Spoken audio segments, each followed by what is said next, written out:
नमस्कार दोस्तों, स्वागत है आपका अपने YouTube चैनल सफल भारतीय एजुकेशन में। तो आप हमारे चैनल पर Subscribe to my channel and also press this bell icon. सबसे पहले पहुंचे। आइए दोस्तों, शुरुआत करते हैं आज की अपनी पाठशाला। पहला क्वेश्चन आपकी स्क्रीन पर है, ध्यानपूर्वक पढ़िए। पहला क्वेश्चन आखिर क्या कह रहा है दोस्तों। इस क्वेश्चन में लिखा है कि 2 की पावर 3 इंटू 5 की पावर 3 इंटू 7 की पावर 2 और 2 की पावर 2 इंटू 3 की पावर 5 इंटू 5 की पावर 2 और 7 की पावर 4 कह रहा है, कोमा 2 की पावर 3 इंटू 3 की पावर 2 इंटू 5 इंटू 7 की पावर 3 का माशा क्या होगा। क्या होगा मतलब दोस्तों हमें इस क्वेश्चन में एचसीएफ पूछ रहा है। हो गया, एचसीएफ पूछ रहा है। कोई दिक्कत कोई परेशानी होगी नहीं दोस्तों। इस क्वेश्चन को शुरुआत करने से पहले मैं आपको छोटे छोटे एग्जाम्पल के सहारे समझाने की कोशिश करता हूँ। क्या दोस्तों, इस क्वेश्चन को शुरुआत करने से पहले मैं आपको छोटे छोटे एग्जाम्पल से समझाने की कोशिश करता हूँ इस प्रकार के क्वेश्चन को। ठीक है, अगर दोस्तों मैं आपसे कहता हूँ कि भाई कि 2 की पावर 3 और 2 की पावर 5 का एचसीएफ क्या होगा। अगर दोस्तों मैं आपसे पूछूं कि बताइए 2 की पावर 3 और 2 की पावर 5 का मतलब क्या होगा, तो अगर देखिए एचसीएफ का मतलब होता है हाईएस्ट कॉमन फैक्टर। एचसीएफ का मतलब होता है कि ऐसा फैक्टर जो सबसे हाईएस्ट हो लेकिन कॉमन हो। तो हो गया, एचसीएफ का मतलब होता है हाईएस्ट कॉमन फैक्टर, मतलब ऐसा कॉमन फैक्टर जो दोनों में मौजूद हो। ऐसा सबसे हाईएस्ट फैक्टर जो दोनों में मौजूद हो। हाँ कि ना कहोगे। हाँ तो कहोगे देखिए यहाँ पर 2 की पावर 3 है, यहाँ पर भी 2 की पावर 3 है, क्योंकि दोस्तों मैं इसे लिख सकता हूं 2 की पावर 3 इंटू 2 की पावर 2 लिख सकता हूं कि नहीं। कहोगे हाँ। 2 की पावर 5 को आप 2 की पावर 3 इंटू 2 की पावर 5 लिख सकते हैं। तो दोस्तों आप खुद देखिए, यहाँ पर 2 की पावर 3 तो है ही है, यहाँ पर भी 2 की पावर 3 है। कहोगे हाँ। तो दोस्तों दोनों में कॉमन क्या हुआ, कहोगे दोनों में देखा जाए तो दोनों में 2 की पावर 3 कॉमन है। अगर दोस्तों दोनों आंकड़ों में 2 की पावर 3 है तो हमारा एचसीएफ क्या होगा। कहोगे हमारा एचसीएफ 2 की पावर 3 है, क्योंकि दोनों में कॉमन वैल्यू क्या है, सबसे बड़ी कॉमन वैल्यू क्या है, 2 की पावर 3। तो इस प्रकार देखा जाए तो 2 की पावर 3 और 2 की पावर 5 का एचसीएफ 2 की पावर 3 और 2 की पावर 5 का एचसीएफ क्या होगा। कहोगे 2 की पावर 3 और 2 की पावर 5 का एचसीएफ 2 की पावर 3 होगा। हाँ क्या कहोगे। आपको समझ में आया। कहोगे हाँ, हमें समझ में आ गया, मेरा ठीक है। इसी प्रकार दोस्तों अगर मैं आपसे कहूं कि बताइए 2 की पावर 3 इंटू 5 की पावर 3 और 2 की पावर 5 इंटू 5 की पावर 5, ठीक है, 5 की पावर 1, चाहे लिखो चाहे ना लिखो। कह दो कि बताइए इन दोनों का एचसीएफ क्या होगा। इन दोनों का मैं पूछ लूं कि बताइए एचसीएफ क्या होगा। कहोगे देखिए यहाँ पर 2 की पावर 3 मौजूद है, यहाँ पर भी 2 की पावर 3 मौजूद है, क्योंकि मैं इसे लिख सकता हूँ 2 की पावर 3 इंटू 2 की पावर 2 लिख सकता हूँ। हाँ कि ना कहोगे। हाँ कहोगे देखिए एचसीएफ हम निकाल रहे हैं और एचसीएफ का मतलब होता है हाईएस्ट कॉमन फैक्टर, मतलब ऐसा फैक्टर जो दोनों में मौजूद हो, ऐसा सबसे बड़ा फैक्टर जो दोनों में मौजूद हो। हाँ कि ना कहोगे। हाँ मतलब इसमें भी मौजूद हो, हमें ऐसा फैक्टर ढूंढना है जो इसमें भी मौजूद हो और इसमें भी मौजूद हो, वही तो बताना है। कहोगे हाँ ठीक है। तो कहोगे देखिए 2 की पावर 3 यहाँ पर है, 2 की पावर 2 यहाँ पर है, तो इस प्रकार देखा जाए तो दोनों में कॉमन 2 की पावर 2 है। हाँ कि ना कहोगे। हाँ दोनों में कॉमन क्या है, 2 की पावर 3 है। कहोगे देखिए यहाँ पर 2 की पावर 3 है, यहाँ पर भी 2 की पावर 3 है, तो इस प्रकार देखा जाए तो दोनों में 2 की पावर 3 कॉमन है। ठीक है, अब इसी प्रकार कहोगे देखिए यहाँ पर 5 की पावर 3 लिखा है, यहाँ पर 5 लिखा है, यहाँ पर दोस्तों 5 लिखा है और यहाँ पर भी तो 5 मौजूद है। 5 के अलावा 5 की पावर 2 मौजूद है, क्योंकि इसे मैं तोड़ सकता हूँ 5 इंटू 5 की पावर 2, 5 की पावर 1 इंटू 5 की पावर 2 में तोड़ सकता हूँ। तो आप खुद देखिए दोस्तों यहाँ पर 5 मौजूद है, यहाँ पर भी तो 5 मौजूद है। कहोगे हाँ। हाँ कि ना कहोगे। हाँ तो दोस्तों हमें क्या दिखा कि दोनों में कॉमन 2 की पावर 3 के अलावा दोनों में कॉमन 5 भी है, 5 की पावर 1 भी है। हाँ कि ना कहोगे। हाँ इस प्रकार दोस्तों और कुछ कॉमन वैल्यू दिख रहा है, कहोगे नहीं। और संख्याएं तो यूज हुई ना है, तो हमें चेक करने की कहाँ जरूरत है। तो इस प्रकार देखा जाए दोस्तों, दोनों आंकड़ों में कॉमन क्या था, कहोगे दोनों आंकड़ों में देखा जाए तो कॉमन 2 की पावर 3 इंटू 5 की पावर 1 था। चाहे मैं 5 को लिखूं चाहे ना लिखूं, हाँ कि ना, कहोगे हाँ। तो इस प्रकार दोस्तों दोनों आंकड़ों का एचसीएफ क्या होगा, कहोगे 2 की पावर 3 इंटू 5 की पावर 1 होगा। 2 की पावर 3 इंटू 5 की पावर 1 होगा। आप दोस्तों इसे 2 की पावर 3 को 8 भी कह सकते हैं, जरूरी नहीं है इसी रूप में व्यक्त किया जाए। और इसे दोस्तों 8 कह सकते हो आप 40 की, दोनों आंकड़ों का एचसीएफ 40 होगा, आप कह सकते हैं, हाँ कि ना, कहोगे हाँ। कोई दिक्कत कोई परेशानी, कहोगे नहीं, हमें कोई दिक्कत कोई परेशानी नहीं है, ठीक है। इसी प्रकार दोस्तों अगर मैं आपसे कहता हूं, अगर मैं आपसे कहूं कि 3 की पावर 3, 3 की पावर 3, 7 की पावर 2, 3 की पावर 3 इंटू 7 की पावर 2,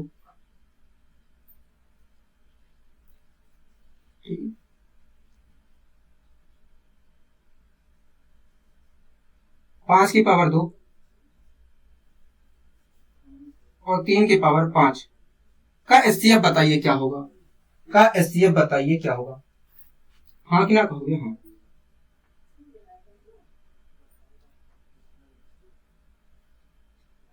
तो दोस्तों आपको ध्यान रखना कि जब भी आप एचसीएफ निकालिए, जब भी आपको एचसीएफ निकालना पड़ेगा इस प्रकार के आंकड़ों में जब भी एचसीएफ निकालना पड़े, तो आप चेक करिए ऐसा बेस जो दोनों में मौजूद हो। आप चेक करिए दोस्तों, जिन भी आंकड़ों का औसत निकालना है, आप चेक करिए कि वो बेस सभी में मौजूद हो। केवल आपको उसको पकड़ना है, क्योंकि हमें कॉमन वैल्यू ही तो चाहिए। अब ऐसा बेस तुम ढूंढ रहे हो जो एक ही में मौजूद है, तो वो कॉमन कहां से होगा। अगर मैं ढूंढ लूं कि बाई चांस में 7 पकड़ लूं, 7 बेस पकड़ लूं, तो 7 बेस तो इसी में है, इसमें तो है ही ना, तो कॉमन कहां से होगा। तो पकड़ने का कुछ फायदा मिला, कहोगे नहीं। अगर मैं इसे देखकर इसे पकड़कर देखो कि यह कॉमन है कि नहीं, तो ये तो यहीं पर मौजूद है, यहां पर तो मौजूद है ही ना। जब मौजूद है ही ना, तो कॉमन कहां से हुआ। इसलिए मैं कह रहा हूं दोस्तों, जब भी इस प्रकार के आंकड़ों का हमें औसत निकालना पड़े, तो ऐसा बेस ढूंढना है कि जो सभी में मौजूद हो, ठीक है दोस्तों। अगर मैं तीन बेस पकड़ता हूं, तो यहां पर भी मौजूद है, कहोगे हाँ। तो 3 को हमें लेकर सोल्व करना है, ठीक है। यहां पर 7 है, यहां पर 7 नहीं, छोड़ देना है। यहां पर 5 है, यहां पर 5 नहीं है, छोड़ देना है। मतलब हमें पूरा तीन बेस लेकर देखना है कि भैया एचसीएफ क्या होगा, कहोगे हाँ।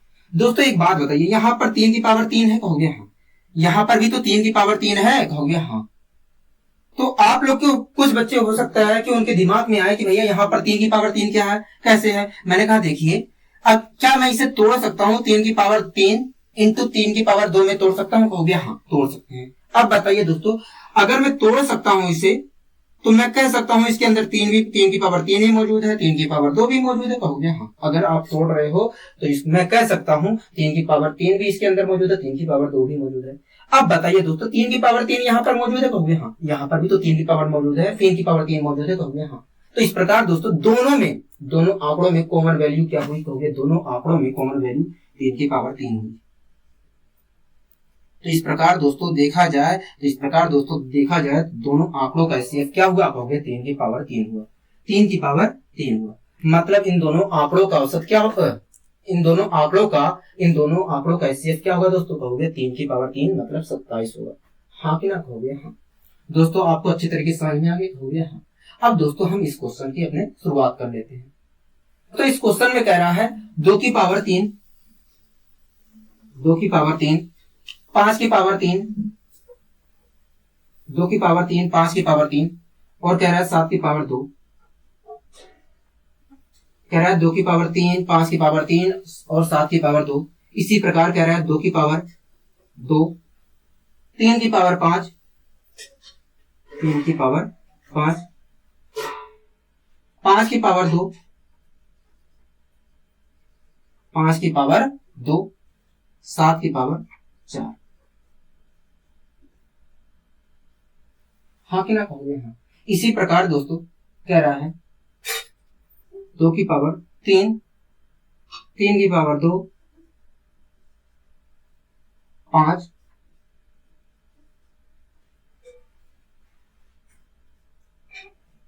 7 की पावर 3, कह रहा है इन तीनों का एचसीएफ बताइए, हाँ कि ना, कहोगे हाँ। कह रहा है दोस्तों कि इन तीनों आंकड़ों का बताइए एचसीएफ क्या होगा।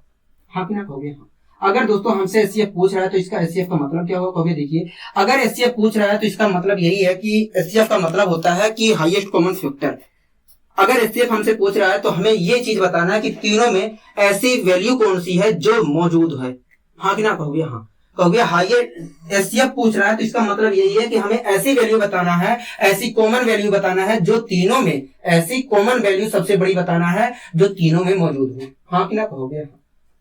तो दोस्तों मैंने आपको बताया था कि जब भी इस प्रकार का क्वेश्चन मिले और हमें एचसीएफ निकालना हो तो हमें ऐसा बेस पकड़ना है, ऐसे बेस पकड़ना है जो तीनों में मौजूद हो। अगर दोस्तों हम ऐसा बेस पकड़ लेते हैं जो एक में मौजूद है, दो में मौजूद नहीं है, तो कॉमन तो कोई कीमत पे हो ही नहीं सकता है कहोगे हाँ। तो दोस्तों आपको ध्यान रखना है, ऐसा बेस पकड़ना है, ऐसा बेस पकड़ना है जो तीनों में मौजूद हो। हाँ क्या कहोगे हाँ।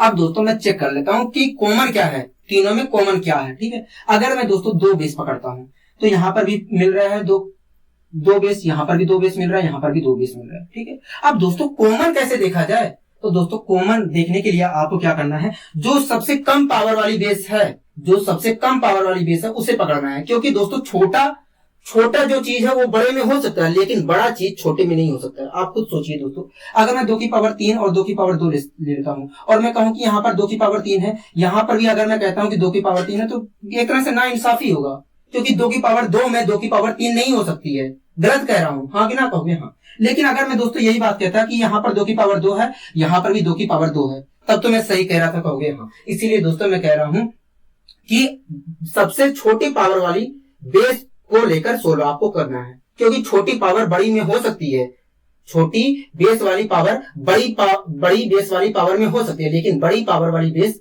छोटी पावर वाली बेस में नहीं हो सकती है। ठीक है, अब दोस्तों यहां पर आप देख रहे हैं 2 की पावर 2 है, यहां पर भी आपको दिख रहा होगा 2 की पावर 2 है, यहां पर भी आपको दिख रहा होगा 2 की पावर 2 है। इस प्रकार देखा जाए तो दोस्तों तो दो बेस जो 2 है उसके हिसाब से यहाँ तीनों में कॉमन क्या है कहोगे, 2 की पावर 2 कॉमन है। हाँ क्या कहोगे दोस्तों, पता चल गया कि हमें 2 की पावर 2 कॉमन है। इसी प्रकार दोस्तों अगर मैं 5 बेस पकड़ता हूं तो 5 बेस पकड़ के चेक कर लेता हूं कि भैया तीनों में मौजूद है कि नहीं, तीनों में मौजूद है कि नहीं कहोगे हाँ।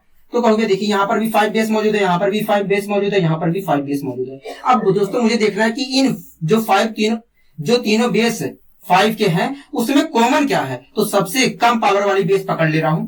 तो दोस्तों आप देखिए यहाँ पर 5 मौजूद है कहोगे हाँ, यहाँ पर भी 5 मौजूद है, क्योंकि इसे मैं तोड़ सकता हूँ 5 into 5 में, हाँ कि ना कहोगे हाँ। इसी प्रकार 5 यहाँ पर मौजूद है कहोगे हाँ। तो सबसे कम पावर वाली बेस जो थी उसे मैंने लिख दिया, क्योंकि वो तीनों जगह मौजूद है, वो तीनों जगह मौजूद है।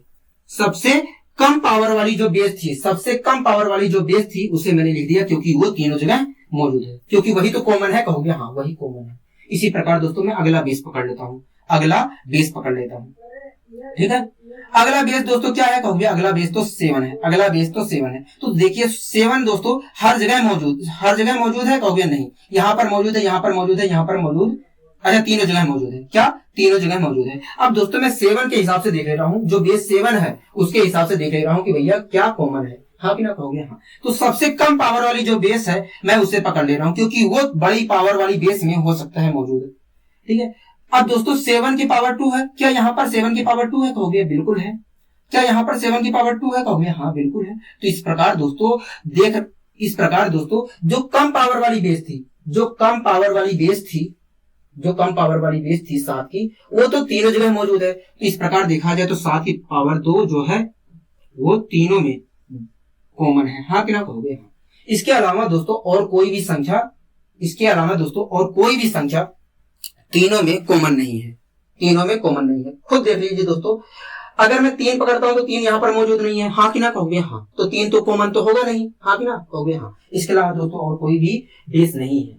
तो इस प्रकार दोस्तों देखा जाए तो तीनों में कॉमन क्या है कहोगे, तीनों में देखा जाए तो कॉमन 2 की पावर 2 into 5 into 7 की पावर 2 आया, हाँ कि ना कहोगे हाँ। अगर दोस्तों तीनों में कॉमन ये है तो हमारा एचसीएफ क्या होगा कहोगे, हमारा एचसीएफ 4 5 20 और 20 गुणे 49 करेंगे, 20 गुणे 49 करेंगे 980 आएगा। क्या आएगा, 980 आएगा। मतलब इन तीनों आंकड़ों का औसत, मतलब इन तीनों आंकड़ों का एचसीएफ क्या होगा कहोगे, 980 होगा। क्या 980 होगा, हाँ कि ना कहोगे हाँ। कोई दिक्कत कोई परेशानी कहोगे नहीं, हमें कोई दिक्कत कोई परेशानी नहीं है। आइए दोस्तों हम बढ़ते हैं अपने अगले क्वेश्चन की ओर।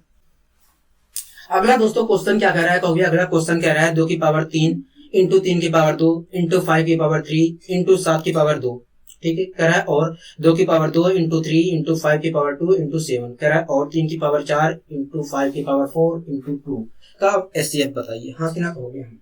दोस्तों इस क्वेश्चन में कह रहा है 2 की पावर 3। दोस्तों आपको लिखने की जरूरत नहीं है, आप तो देख कर ही बता सकते हो कॉमन क्या है। ठीक है, 2 की पावर 3 इंटू 3 की पावर 2 इंटू 5 की पावर 3 इंटू 7 की पावर 2, कह रहा है 2 की पावर 3। ठीक है, 3 5 की पावर 2 इंटू 7, और कह रहा है कि 3 की पावर 4 5 की पावर 4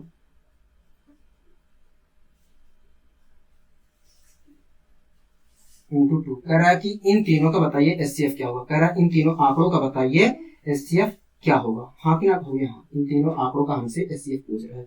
अगर दोस्तों एचसीएफ पूछ रहा है तो एचसीएफ का मतलब क्या होता है कहोगे, हाईएस्ट कॉमन फैक्टर। एचसीएफ का मतलब होता है हाईएस्ट कॉमन फैक्टर। हाँ कि ना कहोगे हाँ। मतलब मुझे ऐसी संख्या बताना है, ऐसी सबसे बड़ी वैल्यू बताना है जो तीनों में मौजूद हो। कहोगे हाँ, ऐसी सबसे बड़ी वैल्यू बताना है जो तीनों में कॉमन हो या मौजूद हो। हाँ कि ना कहोगे हाँ, क्योंकि वही तो एचसीएफ होता है। कहोगे हाँ। ठीक है, कोई दिक्कत कोई परेशानी कहोगे नहीं।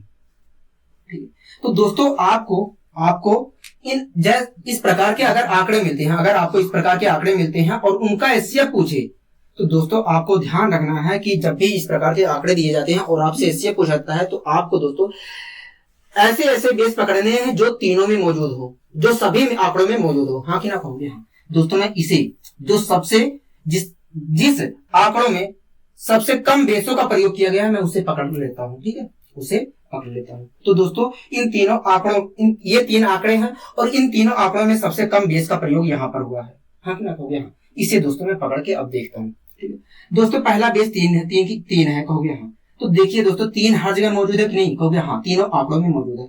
अब दोस्तों यहाँ पर भी मौजूद है, यहाँ पर भी मौजूद है, यहाँ पर भी मौजूद है, तीनों में। कहोगे हाँ। अब अगर मैं एचसीएफ निकाल रहा हूं तो मैं इसका मतलब क्या निकाल रहा हूं कहोगे, कॉमन वैल्यू पता कर रहे हो। अगर आप एचसीएफ निकाल रहे हो तो इसका मतलब है आप कॉमन वैल्यू पता कर रहे हो, क्योंकि हाई एचसीएफ का मतलब होता है हाईएस्ट कॉमन फैक्टर, मतलब सबसे बड़ी कॉमन वैल्यू पता कर रहे हो। हाँ कि ना कहोगे। अब दोस्तों मैं 3 की पावर 2 और 3 की पावर 4 के माध्यम से पता कर लेता हूं कि इन तीनों में कॉमन क्या है। तो कहोगे देखिए सबसे कम पावर वाली बेस के हिसाब से हम चेक कर लेते हैं कि भैया कॉमन क्या है।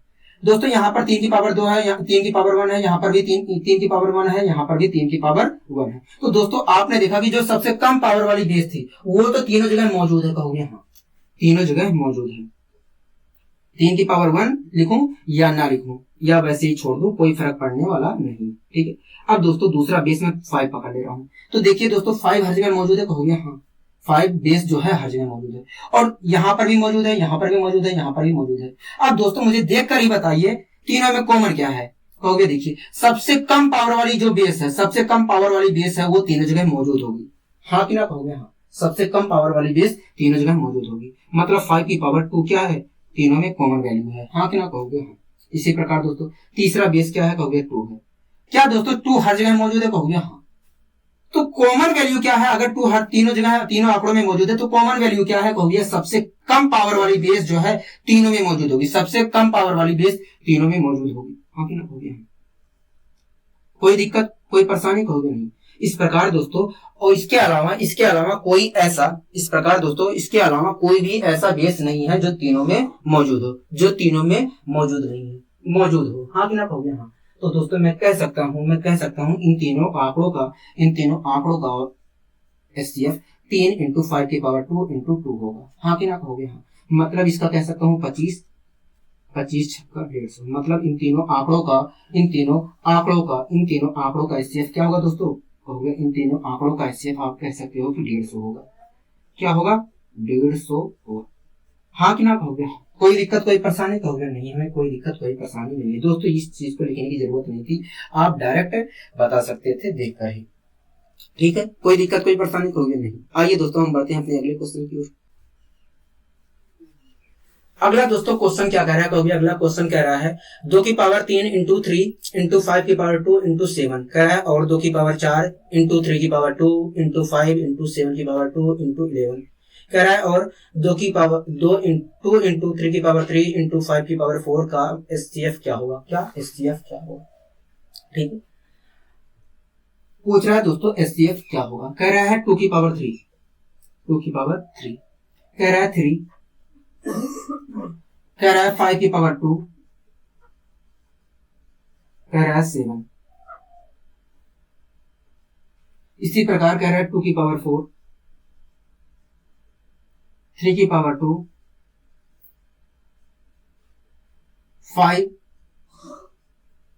क्या 5 7 की पावर 2 इंटू 11,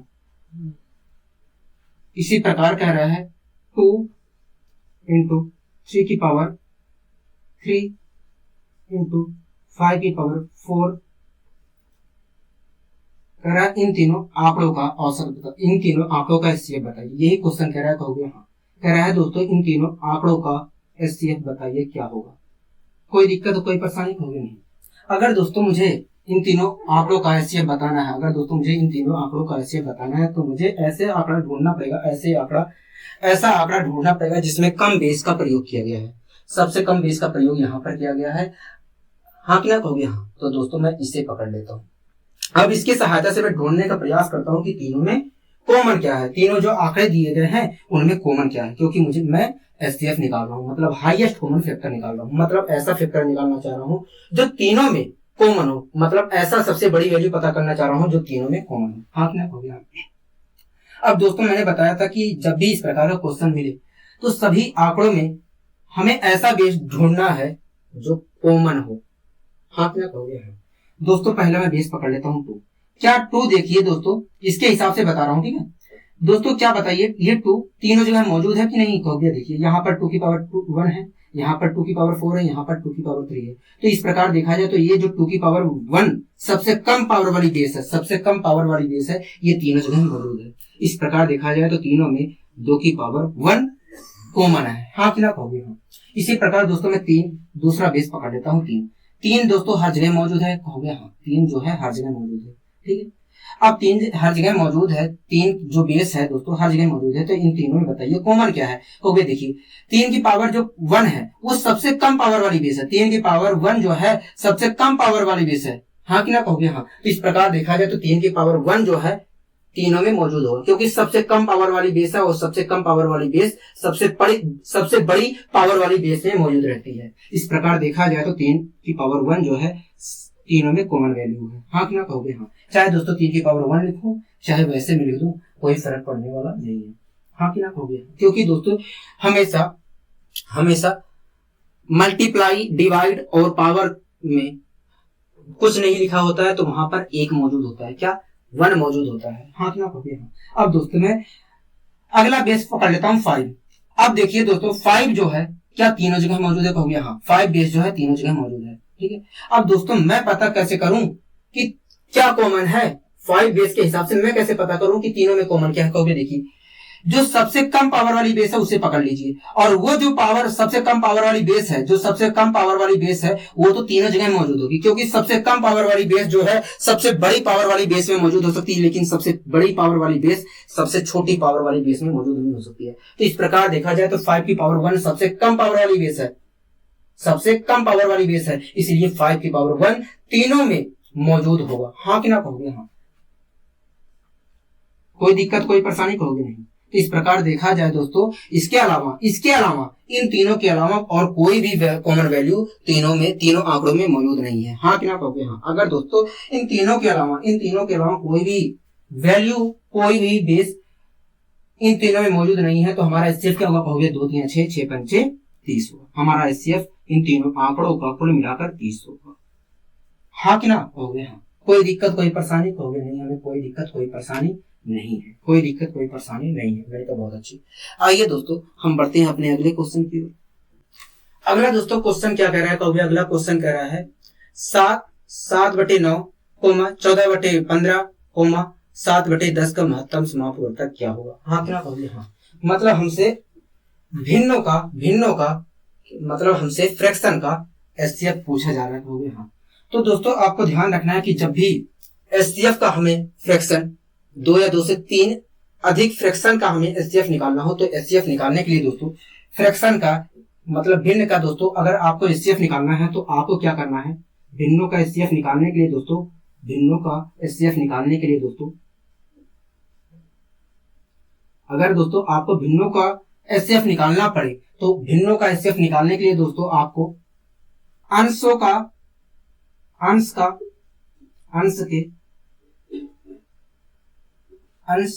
एचसीएफ निकालना है।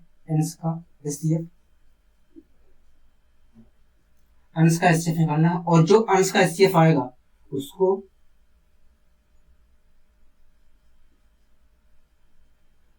हर के एलसीएम से डिवाइड कर देना है, क्योंकि दोस्तों एचसीएफ जो होता है भिन्नों का जो एचसीएफ होता है वो होता है एचसीएफ का अंश अपॉन हर के एचसीएफ के बराबर होता है। हाँ कि ना कहोगे? हाँ। अगर दोस्तों आपको भिन्नों का कहीं पर भी एचसीएफ निकालना पड़े तो दोस्तों आपको एचसीएफ निकालने के लिए अंशों के एचसीएफ को हर के एलसीएम से अगर आप डिवाइड कर देते हैं तो आपको भिन्नों का एचसीएफ मिल जाएगा। हाँ कि ना कहोगे? दोस्तों ये एक तरह से देखा जाए दोस्तों सूत्र है। अगर आप रट सकते हैं तो रट लीजिए, ना तो आप वैसे ध्यान रख लीजिए कि भैया अगर कहीं भिन्नों का एचसीएफ निकालना हो तो हमें अंशों के एचसीएफ को हर के एलसीएम से डिवाइड करना होगा और जो आएगा वही हमारा भिन्नों का एचसीएफ होगा। हाँ कि ना कहोगे? हाँ। कोई दिक्कत कोई परेशानी? कहोगे नहीं, हमें कोई दिक्कत कोई परेशानी नहीं। ठीक है, अब दोस्तों आइए हम इस क्वेश्चन को सोल्व करने की कोशिश करते हैं। हम पता करते हैं कि आखिर भिन्नों की अंश का एचसीएफ कितना है और हर का एलसीएम कितना है। अगर दोस्तों हमसे इस क्वेश्चन में एचसीएफ पूछा है, इस प्रकार के भिन्न के क्वेश्चन देकर एचसीएफ पूछा है, तो हम पता करने की कोशिश करते हैं कि अंश का एचसीएफ क्या है और हर का एलसीएम क्या है, जिससे हम इन तीनों भिन्नों का एचसीएफ निकाल सके। हाँ कि ना कहोगे? कोई दिक्कत कोई परेशानी? कहोगे नहीं। ठीक दोस्तों इसमें 3 भिन्न दिए गए हैं। कौन कौन से भिन्न दिए गए हैं? कहोगे 7/9 और दिया गया है 14/15 और दोस्तों दिया गया है 7/10। हाँ कि ना कहोगे? हमें दोस्तों निकालना क्या है? कहोगे हमें निकालना है एचसीएफ मतलब हाईएस्ट कॉमन फैक्टर निकालना है। हाँ कि ना कहोगे? अगर दोस्तों मुझे इन तीनों भिन्नों का एचसीएफ निकालना है तो मुझे क्या करना चाहिए? कहोगे देखिए अभी को आपने बताया था कि जब भी भिन्नों का एचसीएफ निकालना हो तो अंशों का एचसीएफ निकालिए और जो आएगा उसे हर के एलसीएम से डिवाइड कर दीजिए और हमें उन भिन्नों का एचसीएफ पता चलेगा। हाँ कि ना कहोगे? हाँ। तो दोस्तों आप बताइए यहाँ पर पहले भिन्न में अंश क्या है? कहोगे 7। दूसरे भिन्न में अंश क्या है? कहोगे 14 है। तीसरे भिन्न में अंश क्या है? कहोगे 7 है। अगर दोस्तों पहले भिन्न में अंश 7 है, दूसरे भिन्न में अंश 14 है, तीसरे भिन्न में अंश 7 है, तो 7, 14 और 7 में से 7, 14 और 7 का एचसीएफ होगा कितना? तीनों अंशों का, तीनों भिन्नों के अंशों का एचसीएफ होगा कितना? तो भैया देखिए यहाँ पर भी 7 मौजूद है, यहाँ पर भी 7 मौजूद है, यहाँ पर भी 7 मौजूद है। तो इस प्रकार देखा जाए तो 7 तीनों भिन्नों के अंशों का एचसीएफ 7 होगा। हाँ कि ना कहोगे? कोई दिक्कत कोई परेशानी? कहोगे नहीं, हमें कोई दिक्कत कोई परेशानी नहीं है। दोस्तों ये तो हमें पता चल गया कि भिन्नों के अंश का एचसीएफ क्या था, लेकिन दोस्तों अगर हमें एचसीएफ निकालना है इन तीनों भिन्नों का तो हमें ये भी पता करना पड़ेगा कि तीनों भिन्नों के हरों का एलसीएम क्या था। कहोगे हाँ। दोस्तों पहला भिन्न का हर क्या था? कहोगे 9 था। दूसरे भिन्न का हर क्या था? कहोगे 15 था। तीसरे भिन्न का हर क्या था? कहोगे 10 था। अगर दोस्तों पहले भिन्न का हर 9 था, दूसरे भिन्न का हर 15 था, तीसरे भिन्न का हर 10 था, तो तीनों भिन्नों के हर का एलसीएम क्या होगा? कहोगे 9, 15 और 10 का हमने एलसीएम निकाल लिया। 9, 15 और 10 का हमने एलसीएम निकाला। अगर मैं 15 और 10 का एलसीएम निकालता हूँ, 15 और 10 का अगर मैं एलसीएम निकालता हूँ तो आएगा कितना आएगा? कहोगे 15 और 10 का एलसीएम अगर आप निकालते हो 30 आएगा। हाँ कि ना कहोगे? हाँ। कहोगे देखिए अगर आप 30 और 9 का एलसीएम निकालते हो, 30 और 9 का एलसीएम निकालते हो तो आएगा 90 आएगा। क्या आएगा? 90 आएगा। क्या? 90 आएगा। तो इस प्रकार दोस्तों तीनों भिन्नों के हर का एलसीएम क्या आ गया कहोगे 90 आ गया। अब दोस्तों हमें पता है तीनों भिन्नों के अंश क्या है कहोगे, तीनों भिन्नों के अंश का एचसीएफ 7 है। और हमें यह भी बात पता है कि अगर तीनों भिन्नों के अगर तीनों भिन्नों के अंश का एचसीएफ 7 है और उसे मैं तीनों भिन्नों के हर के एलसीएम से डिवाइड कर दूंगा तो मुझे एचसीएफ मिल जाएगा कहोगे हाँ। तीनों भिन्नों के हर का एलसीएम कितना आया था कहोगे 90 आया था। तो मैंने दोस्तों जो अंशों का एचसीएफ आया था, जो अंश का एचसीएफ आया था उसको मैंने हर के एलसीएम से डिवाइड कर दिया। तो दोस्तों इस प्रकार हमें तीनों भिन्नों का एचसीएफ मिल गया। हाँ कि ना कहोगे हाँ। कितना मिला कहोगे 7/90। हाँ कि ना कहोगे हाँ। मतलब दोस्तों तीनों भिन्नों का एचसीएफ क्या होगा कहोगे, तीनों भिन्नों का हमारा एचसीएफ 7/90 होगा। हाँ कि ना कहोगे हाँ। कोई दिक्कत कोई परेशानी कहोगे नहीं, हमें कोई दिक्कत कोई परेशानी इस प्रकार के क्वेश्चन में नहीं है। इस प्रकार के क्वेश्चन में हमें कोई दिक्कत कोई परेशानी नहीं है। आइए दोस्तों हम बढ़ते हैं अपने अगले क्वेश्चन की ओर। अगला दोस्तों क्वेश्चन क्या कह रहा है कहोगे, अगला क्वेश्चन कह रहा है कि 9/10, 12/25, 18/35, 21/40 का महत्तम समापवर्तक क्या होगा। मतलब चारों भिन्नों का हमसे एचसीएफ पूछ रहा है कहोगे हाँ। दोस्तों पहला भिन्न दिया है 9/10, दूसरा भिन्न दिया है हमें 12/35, पहला भिन्न हमें दिया है 9/10 और दूसरा भिन्न हमें दिया है 12/35 और तीसरा भिन्न दोस्तों हमें दिया है 18/35। दूसरा भिन्न दोस्तों हमें दिया था 12/25। इसी प्रकार दोस्तों हमें तीसरा भिन्न दिया है 18/35। क्या दिया है 18/35 दिया है। इसी प्रकार दोस्तों चौथा भिन्न हमें दिया है 21/40। दोस्तों कह रहा है कि इन चारों भिन्नों का एचसीएफ बताइए। अगर दोस्तों मुझे एचसीएफ निकालना है, इन चारों भिन्नों का एचसीएफ निकालना है तो मुझे क्या करना चाहिए कहोगे। अगर आपको चारों भिन्नों का एचसीएफ निकालना है, अगर आपको एचसीएफ निकालना है तो चारों भिन्नों के अंश का एचसीएफ निकालिए और उसे चारों भिन्नों के हर के एलसीएम से डिवाइड कर दीजिए। अगर दोस्तों मुझे एचसीएफ निकालना है तो मुझे क्या करना चाहिए कहोगे, आपको करना चाहिए चारों भिन्नों का एचसीएफ निकालना चाहिए। उसके बाद जो एचसीएफ आएगा चारों भिन्नों का, उसको चारों भिन्नों के हर के एलसीएम से डिवाइड करना होगा। हाँ कि ना कहोगे हाँ, अगर एचसीएफ निकालना है। ठीक है। अगर दोस्तों मुझे चारों भिन्नों के अंश का एचसीएफ निकालना है तो चारों भिन्नों का अंश का एचसीएफ होगा कितना कहोगे। देखिए पहला भिन्न जो था उसका अंश 9 था, दूसरे भिन्न का अंश 12 है, तीसरे भिन्न का अंश 18 है, चौथे भिन्न का अंश 21 है। हाँ कि ना कहोगे। अगर दोस्तों पहले भिन्न का अंश 9 है, दूसरे भिन्न का अंश 12 है, तीसरे भिन्न का अंश 18 है, चौथे भिन्न का अंश 21 है तो चारों भिन्नों के अंशों के अंशों का एचसीएफ होगा कितना, चारों भिन्नों के अंश का एचसीएफ होगा कितना कहोगे। देखिए कहोगे 9 और 12 का अगर मैं एचसीएफ निकालता हूँ, 9 और 12 का एचसीएफ अगर निकालता हूँ तो दोनों में मुझे कॉमन वैल्यू दिख रहा है 3। हाँ कि ना कहोगे हाँ। दोनों में कॉमन वैल्यू क्या दिख रहा है कहोगे 3 दिख रहा है। ठीक है। इसी प्रकार दोस्तों खुद देखिए यहाँ पर भी 3 मौजूद है कहोगे, यहाँ पर भी 3 मौजूद है कहोगे हाँ, यहाँ पर भी 3 मौजूद है कहोगे हाँ, यहाँ पर भी 3 मौजूद है। तो इस प्रकार दोस्तों देखा जाए तो चारों भिन्नों के अंशों का एचसीएफ क्या होगा कहोगे 3 होगा। हाँ कि ना कहोगे हाँ। चारों भिन्नों के अंश का एचसीएफ क्या होगा कहोगे 3 होगा। ठीक है।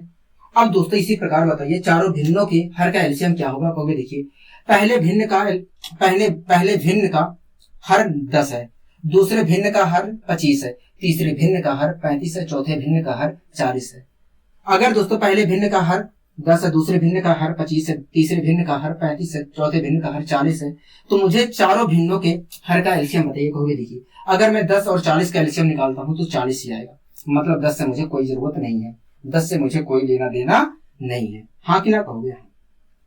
कोई दिक्कत कोई परेशानी कहोगे नहीं। ठीक है। अब दोस्तों अब मुझे इन तीनों का निकालना है क्योंकि 10 और 40 का मैंने निकाला तो 40 आया, मतलब इसका तो कोई जरूरत ही नहीं है, या कह सकता हूँ 10 40 के अंदर मौजूद है इसलिए इसकी कोई जरूरत नहीं है। अब दोस्तों इन तीनों का निकालना है। हाँ कि ना कहोगे। कोई दिक्कत कोई परेशानी कहोगे नहीं।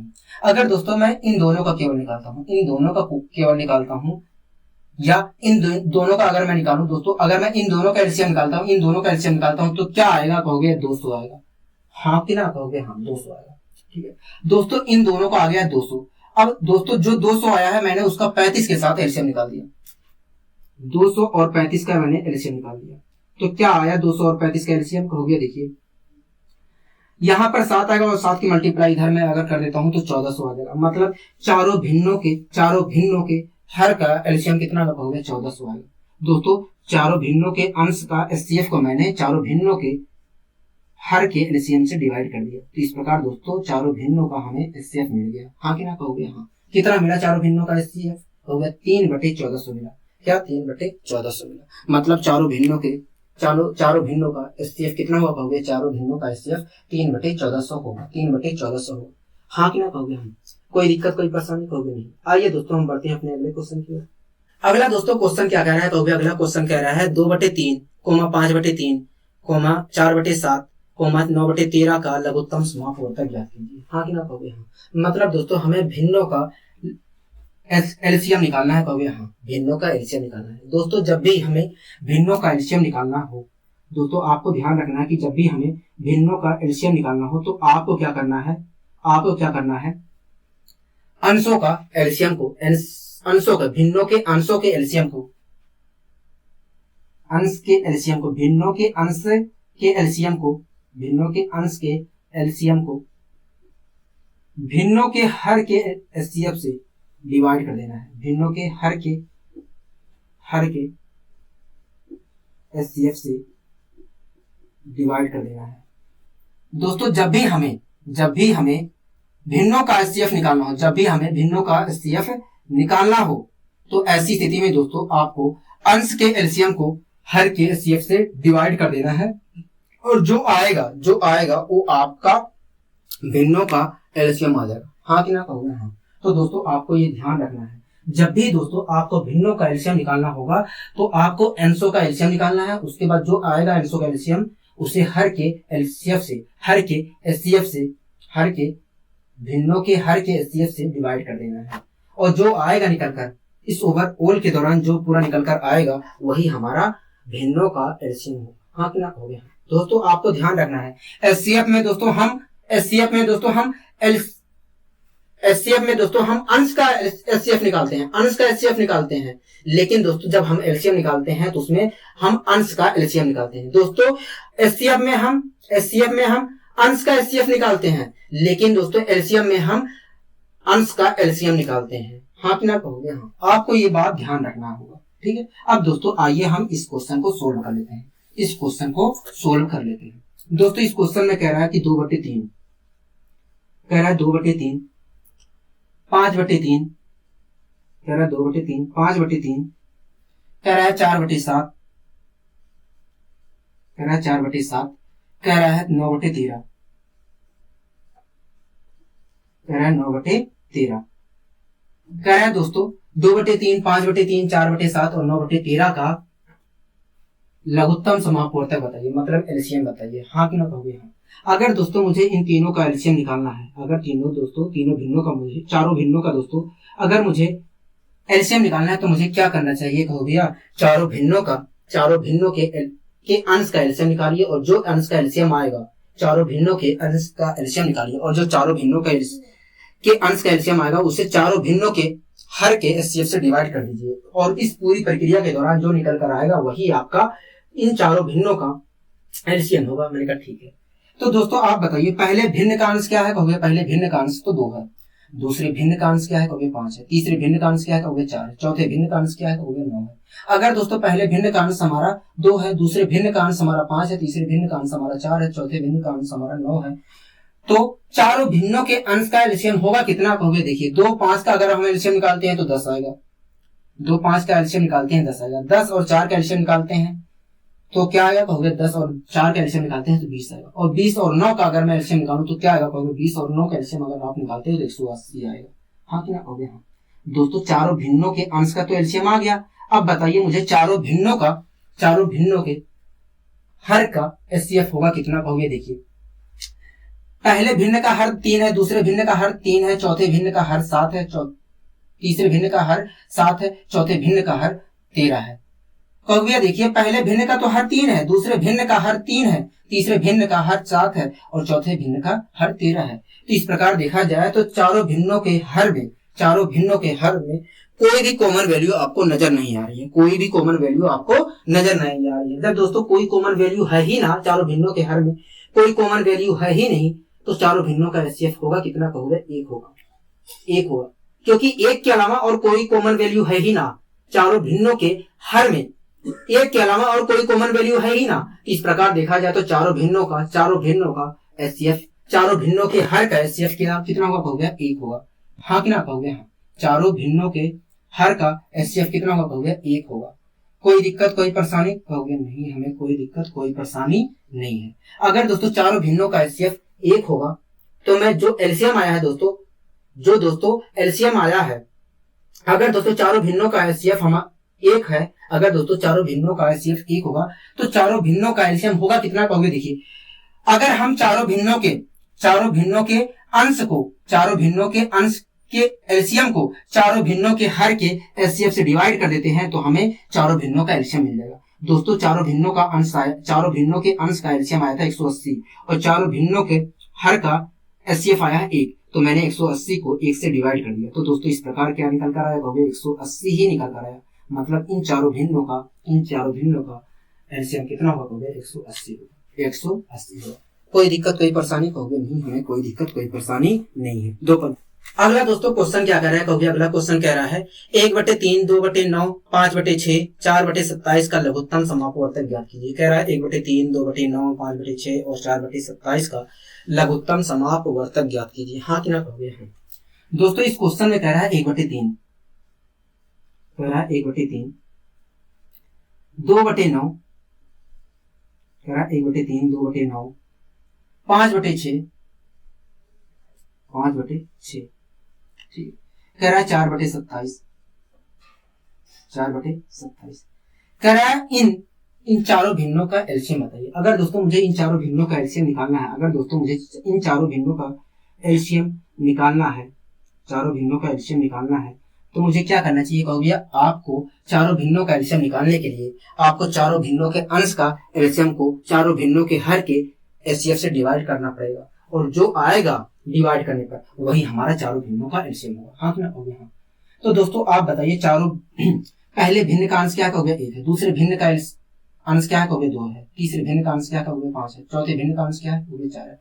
अगर दोस्तों पहले भिन्न का अंश 1 है, दूसरे भिन्न का अंश 2 है, तीसरे भिन्न का अंश 5 है, चौथे भिन्न का अंश 4 है, तो चारों भिन्नों के अंश का एलसीएम होगा कितना कहोगे? देखिए, 1 2 का एलसीएम 2 होगा, 2 5 का एलसीएम 10 होगा, 10 और 4 का एलसीएम 20 होगा। तो इस प्रकार दोस्तों चारों भिन्नों का एलसीएम कितना आया कहोगे? चारों भिन्नों के अंश का एलसीएम 20 आया।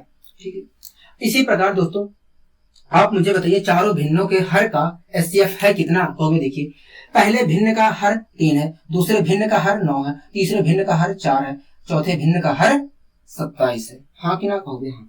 दोस्तों पहले भिन्न का हर 3 है, दूसरे भिन्न का हर 9 है, तीसरे भिन्न का हर 6 है, चौथे भिन्न का हर 27 है। अगर दोस्तों पहले भिन्न का हर 3 है, दूसरे भिन्न का हर 9 है, तीसरे भिन्न का हर 6 है और चौथे भिन्न का हर 27 है, तो चारों भिन्नों के हर का एचसीएफ आया कितना कहोगे? देखिए, चारों भिन्नों में देखा जाए तो 3 मौजूद है, 3 कॉमन वैल्यू मौजूद है, और जब चारों भिन्नों में 3 कॉमन वैल्यू मौजूद है तो 3 हमारा चारों भिन्नों के हर का एचसीएफ होगा। 3 ही हमारा चारों भिन्नों के हर का एचसीएफ होगा। हाँ कि ना कहोगे? दोस्तों अब मुझे अगर एलसीएम निकालना है चारों भिन्नों का, तो मुझे क्या करना चाहिए कहोगे? चारों भिन्नों के अंश के एलसीएम को चारों भिन्नों के हर के एचसीएफ से डिवाइड करना पड़ेगा। चारों भिन्नों का अंश का एलसीएम आया था 20 और चारों भिन्नों के हर का एचसीएफ आया 3, तो मैंने दोस्तों अंश के एलसीएम को हर के एचसीएफ से डिवाइड कर दिया। तो इस प्रकार दोस्तों क्या निकल कर आया कहोगे? 20/3 आया। मतलब इन चारों भिन्नों का एलसीएम कितना होगा कहोगे? 20/3 होगा, 20/3 होगा। हाँ कि ना कहोगे? हाँ। कोई दिक्कत कोई परेशानी कहोगे? नहीं, हमें कोई दिक्कत कोई परेशानी नहीं है। आइए दोस्तों हम बढ़ते हैं अपने अगले क्वेश्चन की ओर। अगला दोस्तों क्वेश्चन क्या कह रहा है कहोगे? अगला क्वेश्चन कह रहा है 2 संख्याओं का लघुत्तम समापवर्तक 2310 है तथा महत्तम समापवर्तक 30 है। कह रहा है यदि इनमें से एक संख्या 210 है तो दूसरी संख्या क्या होगी? हाँ कि ना कहोगे? हाँ। दोस्तों इस क्वेश्चन को सोल्व करने से पहले मैं आपको कुछ चीजें समझाना चाह रहा हूँ। ठीक है दोस्तों, यदि दो संख्याएं क्रमशः ए और बी है, यदि दोस्तों 2 संख्याएं क्रमशः ए और बी है, तो दोस्तों आपको ध्यान रखना है कि इन दोनों संख्याओं का जो एलसीएम होगा, इन दोनों संख्याओं का जो एलसीएम होगा और इन दोनों जो संख्याओं का एचसीएफ होगा, उनका मल्टीप्लिकेशन हमेशा इन दोनों संख्याओं के मल्टीप्लिकेशन के बराबर होगा। आपको दोस्तों ये चीज ध्यान रखनी है। हाँ क्या हो गया? अगर दोस्तों दो संख्याएं क्रमशः ए और बी है तो आपको ध्यान रखना है कि इन दोनों संख्याओं का एलसीएम और इन दोनों संख्याओं के एचसीएफ का मल्टीप्लिकेशन जो होगा वो दोनों संख्याओं के मल्टीप्लिकेशन के बराबर होगा। हाँ कि ना हो गया? आपको कोई परेशानी है समझने में? नहीं। इसीलिए दोस्तों सब लोग इसी को सूत्र का नाम दे देते हैं कि पहली संख्या इंटू दूसरी संख्या बराबर होता है एलसीएम इंटू एचसीएफ के। यही सब लोग रट लेते हैं, कहते हैं कि भैया पहली संख्या और इंटू दूसरी संख्या बराबर होगा एलसीएम इंटू एचसीएफ के। इसी को दोस्तों सब लोग रट लेते हैं। हाँ कि ना हो गया? दोस्तों आपको रटने की जरूरत नहीं है, आपको ध्यान रखने की जरूरत है कि जब भी दो संख्याओं का एलसीएम और दो संख्याओं के एचसीएफ का मल्टीप्लिकेशन हमेशा दोनों संख्याओं के मल्टीप्लिकेशन के बराबर होगा। हाँ कि ना हो गया? ये चीज दोस्तों आपको ध्यान रखना। ठीक है, अब आइए दोस्तों हम इस क्वेश्चन को अपने सोल्व कर लेते हैं। ठीक है दोस्तों, इस क्वेश्चन में कह रहा है कि दो संख्याओं का लघुत्तम समापवर्तक 2310 है। कह रहा है दो संख्याएं हैं और उन दोनों संख्याओं का लघुत्तम समापवर्तक 2310 है। कह रहा है कि उन्हीं दोनों संख्याओं का एचसीएफ 30 है। कह रहा है दो संख्याएं हैं और उन दोनों संख्याओं का लघुत्तम समापवर्तक मतलब एलसीएम 2310 है और कह रहा है उन्हीं दोनों संख्याओं का एचसीएफ 30 है। हाँ कि ना हो गया? अभी दोस्तों मैंने बताया था कि दो संख्याओं के एलसीएम और दो संख्याओं के एचसीएफ, अभी को मैंने दोस्तों आपको बताया था कि किन्हीं भी दो संख्याओं के एलसीएम और एचसीएफ का मल्टीप्लिकेशन हमेशा दोनों संख्याओं के मल्टीप्लिकेशन के बराबर होता है। बताया था कि नहीं कहोगे? हाँ दोस्तों, अभी को मैंने आपको बताया था कि किन्हीं भी दो संख्याओं के एलसीएम और एचसीएफ का मल्टीप्लिकेशन हमेशा दोनों संख्याओं के मल्टीप्लिकेशन के बराबर होता है। अगर दोस्तों दो संख्याओं के एलसीएम और किन्हीं भी दो संख्याओं के एलसीएम और एचसीएफ का मल्टीप्लिकेशन दोनों संख्याओं के बराबर होता है, दोनों संख्याओं के मल्टीप्लिकेशन के बराबर होता है, तो दोनों संख्याओं का मल्टीप्लिकेशन होगा कितना? कहोगे देखिए, दोनों संख्याओं का जो एलसीएम था 2310 था और दोनों संख्याओं का एचसीएफ 30 था। इस प्रकार देखा जाए तो दोनों संख्याओं का मल्टीप्लिकेशन जो होगा इसके बराबर होगा। हाँ कि ना कहोगे? हाँ, दोनों संख्याओं के मल्टीप्लिकेशन दोनों संख्याओं का मल्टीप्लिकेशन इसके बराबर होगा। हाँ कि ना कहोगे? हाँ, अगर दोस्तों दोनों संख्याओं का मल्टीप्लिकेशन इसके बराबर है तो मैं कह सकता हूं कि दोनों संख्याओं के मल्टीप्लाई की गई होगी, दोनों संख्याओं की मल्टीप्लाई अगर की गई होगी तो इतना आया होगा। हाँ कि ना कहोगे? हाँ, कोई दिक्कत है? कहोगे नहीं। अगर दोस्तों दोनों संख्याओं का मल्टीप्लिकेशन इसके बराबर है तो मैं कह सकता हूं कि दोनों संख्याओं की जब मल्टीप्लाई की गई होगी तो इसके बराबर दोनों संख्याएं की जब मल्टीप्लाई की गई होगी तो ये आया होगा। हाँ कि ना कहोगे? अगर दोस्तों दोनों संख्याओं की मल्टीप्लाई करने पर ये आया होगा तो मैं कह सकता हूं कि दोनों संख्याएं इसके अंदर मौजूद होगी। पहली जो संख्या थी वो भी मौजूद होगी, दूसरी जो संख्या होगी वो भी मौजूद होगी। हाँ कि ना कहोगे? अगर दोस्तों दोनों संख्या इसके अंदर मौजूद है तो आप बताइए, अगर मैं पहली संख्या से डिवाइड कर देता हूं तो दूसरी संख्या मिलेगी, अगर मैं दूसरी संख्या से इसे डिवाइड करता हूं तो पहली संख्या मिलेगी, क्योंकि इसके अंदर पहली और दूसरी संख्या मौजूद है। हाँ कि ना कहोगे? हाँ, अगर दोस्तों इसके अंदर पहली और दूसरी संख्या मौजूद है तो मैं पहली संख्या से डिवाइड कर देता हूं तो दूसरी संख्या मिलेगी और दूसरी संख्या से अगर मैं इसे डिवाइड करूंगा तो पहली संख्या मिलेगी। कहोगे? दोस्तों इस क्वेश्चन में कह रहा था कि यदि इनमें से एक संख्या 210 है तो दूसरी संख्या क्या होगी? दोस्तों हमें पता है कि इन दोनों संख्याओं में इसमें हमें पता है दोस्तों, इसमें पहली और दूसरी संख्या मौजूद है। हाँ कि ना कहोगे? हाँ, अगर दोस्तों पहली और दूसरी संख्या मौजूद है तो मैं पहली संख्या से अगर डिवाइड करता हूं तो दूसरी संख्या मिलेगी, दूसरी संख्या से मैं डिवाइड करता हूं तो पहली संख्या मिलेगी। अगर दोस्तों पहली संख्या 210 है तो 210 से मैं डिवाइड कर देता हूं, अगर मैं 210 से डिवाइड करूंगा तो मुझे क्या मिलेगा? कहोगे दूसरी संख्या मिलेगी। तो दोस्तों मैंने डिवाइड कर दिया तो आया 330। मतलब जो दूसरी संख्या थी दोस्तों, वो क्या थी? कहोगे 330 थी। दूसरी संख्या जो थी वो 330 थी। कोई दिक्कत कोई परेशानी? कहोगे नहीं, हमें कोई दिक्कत कोई परेशानी नहीं है। आइए दोस्तों हम बढ़ते हैं अपने अगले क्वेश्चन की ओर। अगला दोस्तों क्वेश्चन क्या कर रहा है? कहोगे अगला क्वेश्चन कह रहा है दो संख्याओं का मासा 11 व लासा 693। कह रहा है दो संख्याएं हैं और उन दोनों संख्याओं का एचसीएफ 11 है और उन दोनों संख्याओं का एलसीएम 693 है। कह रहा है यदि एक संख्या 77 है तो दूसरी संख्या ज्ञात कीजिए। कह रहा है यदि एक संख्या 77 है तो दूसरी संख्या ज्ञात कीजिए। दोस्तों इस क्वेश्चन में कह रहा है कि दो संख्याएं थी और उन दोनों संख्याओं का एचसीएफ, कह रहा है दो संख्याएं थी उन दोनों संख्याओं का एचसीएफ 11 था। कह रहा है दो संख्याएं थी और उन दोनों संख्याओं का एचसीएफ क्या था, कहोगे 11 था। हाँ कि ना कहोगे। और कह रहा था उन्हीं दोनों संख्याओं का, कह रहा है कि उन दोनों संख्याओं का एचसीएफ 11 था। कह रहा था जबकि एलसीएम दोनों संख्याओं का 693 था। हाँ कि ना कहोगे। कह रहा था दोस्तों दो संख्याएं थी और उन दोनों संख्याओं का एचसीएफ 11 था और उन्हीं दोनों संख्याओं का एलसीएम 693 था। क्या 693 था। हाँ कि ना कहोगे। हाँ। अगर दोस्तों उन दोनों संख्याओं